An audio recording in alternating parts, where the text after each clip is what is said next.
My name is Cal Richardson.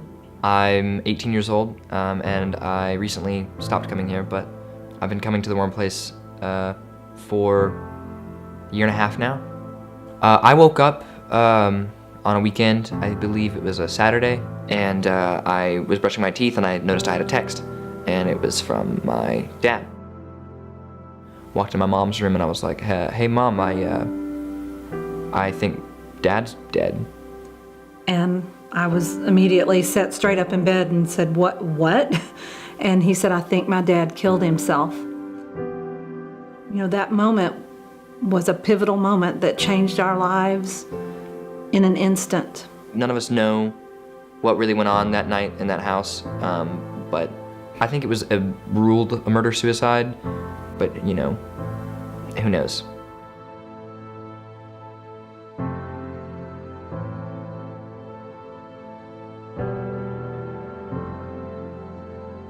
My name is Renee Garcia.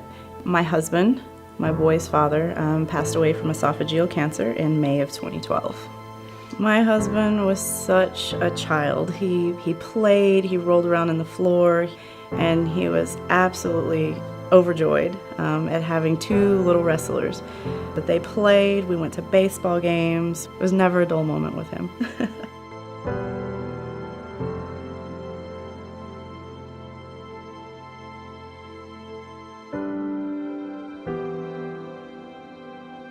I didn't really like seeing him in that casket.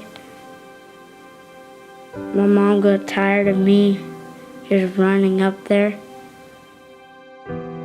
He took his Cardinals baseball bat, a small one, and he put it in the casket, and he took a Raiders teddy bear and he put it in the casket. But trying to get him to leave at the end and leave that stuff and leave his father was very difficult. My stepfather did have to pick him up and pull him away, and that was very, very gut-wrenching for me to see my child have to go through that.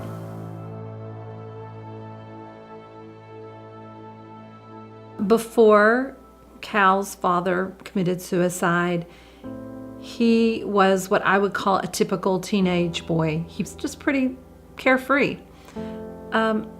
After the suicide, he became very quiet and depressed. I was, I would say, disturbed, frankly. I couldn't tell you, what I did for months after it happened. I don't remember. When I decided that he really had to have some help dealing with his grief, I immediately thought about the Warm Place. I'm an educator, and I had heard, from other parents about the Warm Place, and I knew that we had to get him some help. And so I thought, well, I'll start there and see where that takes us. At school, no one knows what you're going through. They don't know what to say. You tell them what happened, they have no idea what to say. They're shocked, or they're like, dang, that's some heavy stuff. But I knew I needed help. I knew I needed to just talk. There were some regressing back to bedwetting, some I can't sleep by myself, mommy, some attitude changes, anger set in on my 5-year-old. He started trying to be the man of the house, telling his little brother what to do, telling me what to do. And then there was also school grades did drop for a season. They've improved and they're back to where they need to be now 4 years later, but they did drop for a while.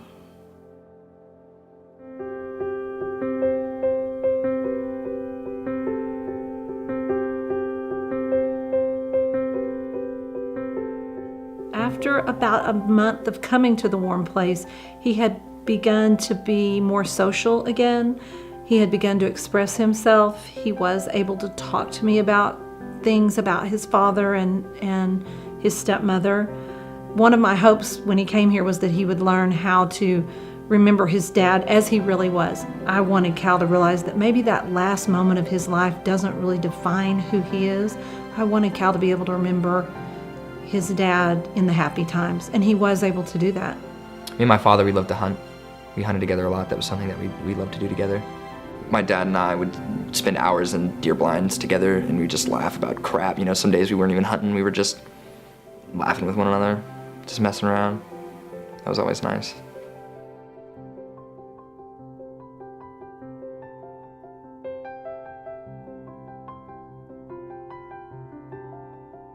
All the kids in our group have lost a parent, and having our children have that connection with other kids, that they don't feel like they're the only one that has lost a mom or a dad. And there are other kids their age that are going through the same thing they are. I know my oldest son, Angel, felt that way at first.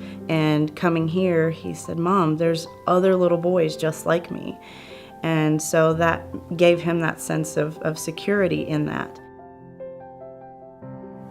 Knowing that there's other people, getting up and doing the same exact thing as you are, doing, going through the same exact thing that you are, it's helpful. It's incredible. You don't feel alone.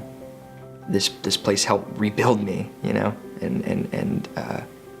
helped me get into college, and helped me do my homework, and helped me walk down the street, and helped me smile at people, and helped me want to live, and want to breathe, and want to continue, and want to, be better in every aspect of my life. And it's been an absolute blessing to be here and to have my boys here. They've learned and they've grown so much. They've been given a vocabulary to express their emotions that they didn't have before. Before, I just got shoulder shrugs, and now they can tell me in detail, "Well, I'm missing Daddy," or "I just wish Daddy was back," or "I'm just having a rough day."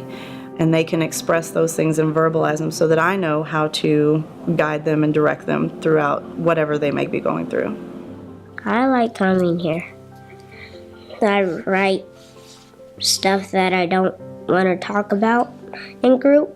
I share it with my mom because I feel like I can talk to her and explain it more. Those that donate to the Warm Place have such a deep heart for the kids that are going through what they're going through. To have it right here local in our backyard is so rewarding for not just myself, but also my children and the children that they've met in the process. This is a sanctuary for many of us, and to be able to come here and not have to worry about paying, it's invaluable, and it's just almost difficult to express how much it has meant to us. I'm not sure we could ever repay what we have gotten from the Warm Place. It has been an incredible blessing in our lives. Thank you so much for allowing me to come to the Warm Place. Me and my brother love it here. And thank you. Thank you.